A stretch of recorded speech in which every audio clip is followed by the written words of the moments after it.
નમસ્કાર દર્શક મિત્રો, સ્વાગત છે આપનું ક્રાંતિ માર્ગમાં ને આપણી સાથે જોડાઈ ચૂક્યા છે આમ આદમી પાર્ટીના પૂર્વ નેતા સાગરભાઈ રબારીજી. સાગરભાઈ, સ્વાગત છે આપનું ક્રાંતિ માર્ગમાં. આભાર. સાગરભાઈ, તાજેતરમાં સોશિયલ મીડિયામાં તમે એક પોસ્ટ કરી હતી કે હું આમ આદમી પાર્ટી સાથે છેડો ફાડો છું, તો તેના પાછળનું કારણ શું છે? એની પાછળનું કોઈ લાંબુ કારણ નથી. હું જ્યારે જોડાયો 9 ઓગસ્ટ 2021 જી. એ દિવસની પ્રેસ કોન્ફરન્સમાં મેં જે કહેલું છે એ જ વસ્તુ આજે પણ છે. પાર્ટી જોઈન કરતા પહેલા હું ખેડૂત એકતા મંચ નામથી ખેડૂત સંગઠનમાં હતો અને ગુજરાતના ખેડૂતોના સવાલોના લાંબા ગાળાના ઉકેલ માટે 5 માગણીઓ લઈ અને હું સરકાર પર સામે જી. રજૂઆત અને દબાણ બંને કરતો હતો. એમાં મુખ્ય હતા ગુજરાતમાં એક પ્રોપર એગ્રીકલ્ચર પોલિસી બને, કારણ કે ગુજરાતમાં એગ્રીકલ્ચર પોલિસી આજે પણ નથી. જી. બજેટમાં ખેડૂતો અને ગામડા માટે 50% હિસ્સો ફાળવવામાં આવે. એગ્રીકલ્ચર ઇન્ફ્રાસ્ટ્રક્ચરમાં સરકારી અને સહકારી મૂડીરોકાણ થાય અને ખેડૂતોનું દેવું એકવાર માફ કરવામાં આવે. અને એ બધાના સાયન્ટિફિક સ્ટડી ને એ બધું છે કે દેવું ખેડૂતોની ભૂલથી નથી ચડતું, સરકારની પોલિસીઓ જે અસર વિપરીત અસર પડે છે એને કારણે થાય છે. અને જી. આ વસ્તુ વધારે એટલે એ લઈને હું લગભગ અડધું ગુજરાત મેં બાઇક યાત્રા કરી હતી. ખેડૂતોએ સમર્થનમાં મિસકોલ કર્યા હતા. 6 લાખથી વધારે મિસકોલ આવ્યા હતા એ વખતે મારી પાસે. જી. અને પછી કોરોનાનું લોકડાઉન આવ્યું. લોકડાઉન પછી એ જ વાતને વધારે મોટા પ્લેટફોર્મ પરથી વધારે સારી રીતે કરવા માટે મેં આમ આદમી પાર્ટી જોઈન કરી હતી. જી. પછી પાર્ટીના તો પોલિટિકલ કામ રોજે રોજના હોય ને બધા જ કામ તરત રિસ્પોન્સ માગતા જ હોય. એવા સંજોગોમાં જે મૂળ માગણીઓ લઈને હું જોડાયો હતો એના પર હું પોતે જ એટલું કામ નહોતો કરી શકતો.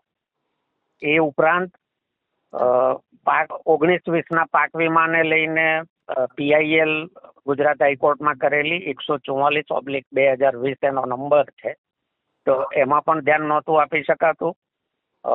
નિરમા સામેની પિટિશન મહુવાના ખેડૂતોની છે નેશનલ ગ્રીન ટ્રિબ્યુનલ સામે, એ પણ મેં જ સાથ સહકાર અને ડ્રાફ્ટિંગ સહિત બધું કરેલું છે. તો આ જે ખેડૂતોના કામો હતા અને એ જે મારું પહેલું કમિટમેન્ટ છે અને એ સારી રીતે કરવા માટે હું પાર્ટીમાં જોડાયો હતો. પણ બીજી બધી વ્યસ્તતાઓ ને કારણે હું એમાં સમય નહોતો આપી શકતો અને એ કામો પ્રાયોરિટીમાં ક્યાંક ને ક્યાંક પાછા ઠેલાતા જતા હતા. એટલે મને લાગ્યું કે મારું જે કમિટમેન્ટ છે અને મારી જે પહેલી પ્રાયોરિટી છે એ કામોમાં મારે વધારે સમય આપવો જોઈએ. બંને સાથે શક્ય નહોતા એટલે પાર્ટી સાથેના સંબંધોમાંથી હું આજે મુક્ત થયો છું. અને આવનારા જી. સમયમાં મારું વધારે ફોકસ આજે મેં 3 વાતો કહી: પાક વીમાની PIL, 5 માગણીઓ અને NGTમાં જે પિટિશનો છે એ, આ 3 ઉપર રહેશે. જી. સાગરભાઈ, એટલે શું આમ આદમી પાર્ટીમાં ખેડૂતોના જે પ્રશ્નો છે તેને વાચા નથી આપવામાં આવતી, એટલા માટે શું તમારે છેડો ફાડવો પડે? પ્રશ્નો તો બેન ખેડૂતોના અનેક છે જી. અને સમયે સમયે અલગ અલગ ડિમાન્ડો કરવી પડે. દાખલા તરીકે માવઠું થયું તો વળતરની માગણી કરવી હમ. એ ખેડૂતોનું જ કામ છે. પણ જી. એકવાર વળતરની માગણી કરવી અને એકવાર માની લો કે વળતર મળી ગયું, પણ જ્યાં સુધી એની પોલિસી નથી બનતી ત્યાં સુધી તો ખેડૂત સરકારનો ઓશિયાળો જ રહેવાનો છે. એટલે એકવાર વળતર અપાવવું એ મારી પ્રાયોરિટી નથી. મારી પ્રાયોરિટી છે એવી પોલિસી બને કે જેમાં ખેડૂતે માગવાની જરૂર જ ન પડે. એને નુકસાન થાય તો ઓટોમેટિકલી આવે. જેમ વેતન આયોગ છે તો જી. ફુગાવાના પ્રમાણમાં કર્મચારીઓનું ડિયરનેસ એલાઉન્સ વધી જાય છે. કર્મચારીઓએ રેલી તો નથી કાઢવી પડતી ને. 5મું વેતન આયોગ, 6થું વેતન આયોગ, 7મું વેતન આયોગ ક્રમશઃ આવ્યા કરે છે. તો ખેડૂતો માટેનું એગ્રીકલ્ચર કમિશન કેમ ના હોય? ઇલેક્શન કમિશન છે, પગાર પંચ છે, આયોજન પંચ હતું, અનેક પ્રકારના પંચો કમિશનો છે. તો પછી જ્યાં 60% લગભગ વસ્તી જેના પર આધારિત છે એને માટે કૃષિ પંચ કેમ ના હોય, આ મારી કાયમી માગણી છે. અને એમાં આ નાના નાના સવાલોના જવાબો એમાં કાયમી ધોરણે આવી જાય છે. એટલે મારો પ્રયત્ન છે અને મારી મહેનત એ પરમેનન્ટ સોલ્યુશનની દિશામાં છે. ટૂંકા ગાળાના થીગડાઓમાં હું ઓછું આવી પડે ત્યારે કરવું જોઈએ. હું પણ કરું છું, ખોટું નથી. પણ કાયમી ઉકેલ ના આવે ત્યાં સુધી ખેડૂતો હોશિયાળા રહેવાના. એટલે હું વધારે ધ્યાન કાયમી ઉકેલ ઉપર જ કરું છું. એટલે અને એને માટે જ જી, મેં આ નિર્ણય કર્યો છે. એટલે સાગરભાઈ હવે ભારતીય જનતા પાર્ટીમાં જોડાવાનો કોઈ પ્લાન છે? પોલિટિક્સમાં હોવું એટલે કાં તો તમે ભારતીય જનતા પાર્ટીની સામે હો ને કાં તો ભારતીય જનતા પાર્ટીમાં હો.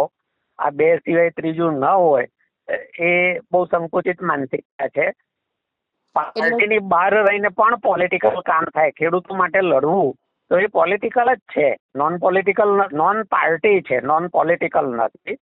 પણ જે રીતનું પતન થયું છે જાહેર જીવનનું, એમાં હવે અત્યારે સમજણ અહીંયા આવીને ઊભી છે કે તમે કાં ભાજપમાં છો ને કાં ભાજપની સામે છો. હું ભાજપમાં વિચારધારાની રીતે બી ક્યારેય સેટ ન થવું. એ લોકો પણ માને છે કે સાગરભાઈ અહીંયા સેટ ના થાય. હમ મારી બાળપણથી વિચારધારા ગાંધીવાદી રહી છે. એટલે કોંગ્રેસમાં જોડાવાનો કોઈ પ્લાન છે? કારણ કે જે રીતે સાગરભાઈ આપણે ભૂતકાળમાં પણ જોતા આવ્યા છીએ કે જ્યારે જ્યારે ખેડૂતના નામ પર નેતાઓ આવે છે તો તે પછી ભાજપમાં જોડાય છે કાં તો પછી કોંગ્રેસમાં જોડાય. જો કોઈ પણ પાર્ટીમાં જોડાવવું એ ગેરબંધારણીય બી નથી અને પાપ પણ નથી. જી બરોબર છે. બીજી વાત, જોડાવવું જ જોઈએ એવો કોઈ નિયમ પણ નથી. એટલે મેં છે ને મારું જાહેર જીવન 16-17 વર્ષની ઉંમરે શરૂ થયું હતું. અને ગુજરાતના બહુ મોટા દિગ્ગજો સાથે નજીકથી જોવાનો, સમજવાનો, શીખવાની મને તક મળેલી છે. એટલે હું જે પ્રકારના જાહેર જીવનથી ટેવાયેલો છું અને અત્યારે જે ચાલે છે એ બેની વચ્ચે કોઈ મેળ નથી. ભારતીય જનતા પાર્ટીમાં જવાનો કોઈ સવાલ નથી. એવી રીતે કોંગ્રેસમાં જવાનો મારો કોઈ પ્લાન નથી. મારી પહેલી પ્રાયોરિટી, અને ખેડૂતો પાસેથી મેં કોઈ ફંડ ફાળો એ રીતે ઉઘરાવ્યો નથી કે લાવો હું તમારું આ કામ કરી આપીશ. નથી. બદલામાં હા, જ્યાં ગયો છું ત્યાં એમનો રોટલો અને ઓટલો લીધો છે. બાકી પેટ્રોલ ડીઝલ ઘરના જ બાળ્યા છે. એટલે એવો ના તો મારો ખેડૂતો પર કોઈ અહેસાન છે. મારો ખેડૂતો ઉપર કોઈ અહેસાન નથી. હું ખેડૂતોનો મસીહા નથી. હું ખેડૂતોનો મહાન નેતા નથી. મારો એવો કોઈ ક્લેમ નથી. હું ખેડૂત નેતા છું એવો પણ મારો ક્લેમ નથી. હું કામ કરું છું અને મારાથી થઈ શકે એટલું મારે કરવું છે. અને સામે મારો અહેસાન નથી તો ખેડૂતો પાસેથી એવું મેં કોઈ લીધું નથી કે મારે એ ન કરું તો હું એમનો ગદ્દાર ગણાવું. હું મારી સ્વેચ્છાએ, મારું કમિટમેન્ટ છે, મને એમાં આનંદ આવે છે. હું પોતે ખેડૂત પરિવારમાં જન્મ્યો છું એટલા માટે હું કરું છું. જી જી સાગરભાઈ, ધન્યવાદ આપનો માહિતી આપવા બદલ.